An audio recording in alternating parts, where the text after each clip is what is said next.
আসসালামু আলাইকুম। এখন সন্ধ্যা 7:17 দেখতেছেন আকাশে কিভাবে কাক দেখা যাচ্ছে। এই কাকগুলো কিন্তু কুয়ালালামপুরের আকাশে। হ্যাঁ, এই যে আপনার সামনে দেখতেছেন এই যে চৌগু মার্কেট। হ্যাঁ, এটা হচ্ছে চৌগু মার্কেট। মানুষগুলো ঘরে ফিরে যাচ্ছে আর কাকগুলো ঘরে ফেরার চেষ্টা করতেছে। এই যে সামনে গাছগুলো দেখতেছেন না, এই গাছগুলোর ভিতরে কিন্তু সন্ধ্যার পরে সরাই পাখি থেকে শুরু করে অনেকগুলো কাক যখন দিনের বেলা বিভিন্ন জায়গায় চলে যায়, রাতের বেলা এখানে এসে আশ্রয় নেয়। আর এখানে যারা মানুষজনগুলো আছে তারাও কিন্তু এই কাকগুলোকে অনেক ক্ষেত্রে খানা দেয়। হ্যাঁ, সন্ধ্যার পরে খাবার দেয়, তারপরে দিনের বেলা খাবার দেয়। পশু পাখির উপরে কিন্তু এত অত্যাচার তারা করে না। হ্যাঁ, এই কারণে অনেক ক্ষেত্রে সন্ধ্যার পরে এই যে কাকগুলো আছে না, কাকগুলো দেখা গেছে কি এখানে এসে ভিড় করে। বেশিরভাগই মসজিদ জামে এবং কি যেখানে স্বর্ণ মার্কেটটা আছে ওখানে, এবং কি এই যে সগু মার্কেটের সামনে এই যে গাছগুলো আছে, গাছগুলোর সামনে এসে কাকগুলো কিন্তু ভিড় করে। মানুষ খুব সুন্দর লাগে, মনোরম একটা দৃশ্য ওই মুহূর্তে লাগে। তা মানুষগুলো অনেক ক্ষেত্রে দেখার জন্য আসে। আবার এই যে সগু মার্কেটটা আছে না, সগু মার্কেটের সামনে কিন্তু কনসার্ট হয় অনেক ক্ষেত্রে রাত্রেবেলা, সন্ধ্যার সময়, সন্ধ্যার পরে শুরু হয় আর কি। আপনি যদি ধীরে ধীরে ওইদিকে আরও যান, ওইদিকে দেখবেন যে কাকের কিচিমিচি, সরাই পাখির কিচিমিচি, মানে অন্যরকম একটা প্রাকৃতিক দৃশ্য। আপনার কাছে ভালোই লাগবে, শব্দগুলোই ভালো লাগবে। তো মাঝে মধ্যে এখানে আসতে পারেন। এই যে মোটরসাইকেল যারা চালান তারা কিন্তু ঘরে ফিরে যাচ্ছেন। হ্যাঁ, আমাদের দেশে অনেক শিক্ষিত মানুষ আছে, তারা কিন্তু হেলমেট ব্যবহার করেন না। হ্যাঁ, কিন্তু হেলমেট ব্যবহার করা উচিত। এখানে আমার কাছে মনে হয় যে যারা অশিক্ষিত ব্যক্তি আছে তারাও কিন্তু হেলমেট ব্যবহার করে। তারা জানে, হ্যাঁ, জীবন হচ্ছে সবচেয়ে আগে। আমি যদি মারা যাই তাহলে আমার ফ্যামিলিকে কে দেখবে? এই কারণে তারা হেলমেট ব্যবহার করে। প্রতিটি গাড়িকে আপনার কাছে মনে হবে যে এখন শোরুম থেকে নিয়ে আসছে এই গাড়িগুলো, এখন এইটাই মনে হবে আপনার কাছে।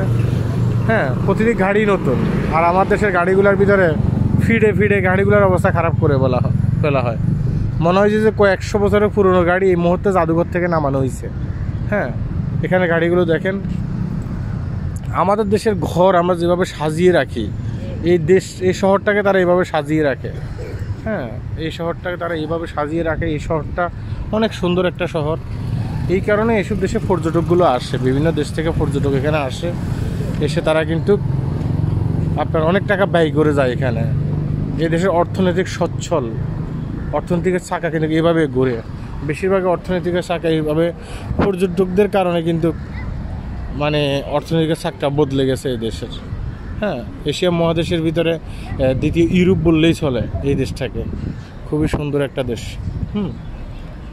অনেক ভালোই লাগে।